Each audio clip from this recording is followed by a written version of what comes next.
तर चला मैत्रिणींनो, मी आज तुमच्यासाठी बनवत आहे होममेड चूर्ण. आता हे चूर्ण कशासाठी? आजकाल कामाचा व्याप, अतिशय स्ट्रेस, त्यामुळे काय होतं, आपलं हेअर फॉल होतो.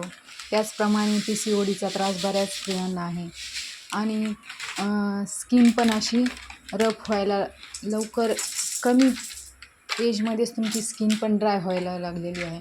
तर मी आज जे चूर्ण बनवणार आहे ते तुम्ही खाल्ल्याने तुमचं डायजेस्टिव्ह सिस्टीम असते ती पण चांगली होणार आहे आणि तुमची स्किन पण ग्लो होणार आहे. तर चला मी बनवत आहे. ह्यासाठी मी ते सगळे इन्ग्रेडियंट घेतलेले आहे. जवस घेतलं आहे, पंपकिन सीड्स घेतलं आहे, ओवा, बडीसोप, जिरे, हे 6 प्रकारच्या सीड्स मी इथं घेतलेल्या आहेत आणि ह्या चांगले अशा कमी गॅसवर या चांगल्या भाजून घ्यायच्या आहेत.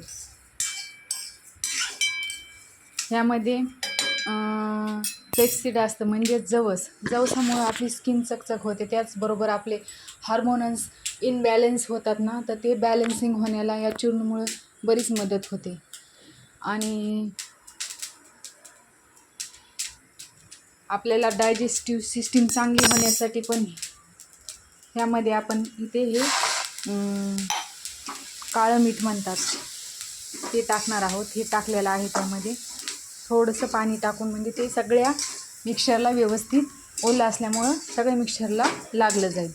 आता हे पूर्ण ड्राय होईपर्यंत जे पाणी टाकलं आहे आपण, ज्यामध्ये आपण हे काळं मीठ टाकलं आहे आणि ते पूर्ण मिक्स होईपर्यंत त्याला हलवायचं आहे.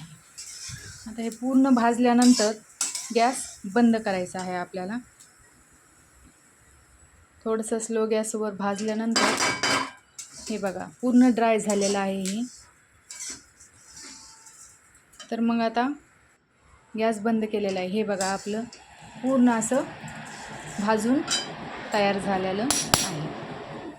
हे रोज आपण 3 टाईम खायचं आहे, सकाळ, संध्याकाळ आणि दुपारी जेवणाच्या अगोदर. आणि संध्याकाळी गरम पाण्यात 2 चमचे हे चूर्ण टाकून झोपायच्या अगोदर प्यायचं, ज्यामुळे तुमची डायजेस्टिव्ह सिस्टीम एकदम स्मूथ होईल. सकाळच्या वेळेस पण तुम्हाला कॉन्स्टिपेशनचा त्रास असेल तर तो पण कमी होणार आहे.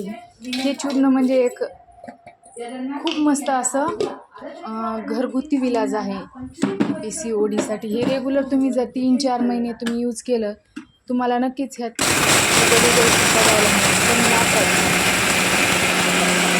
बनवायला पण सोपं आहे.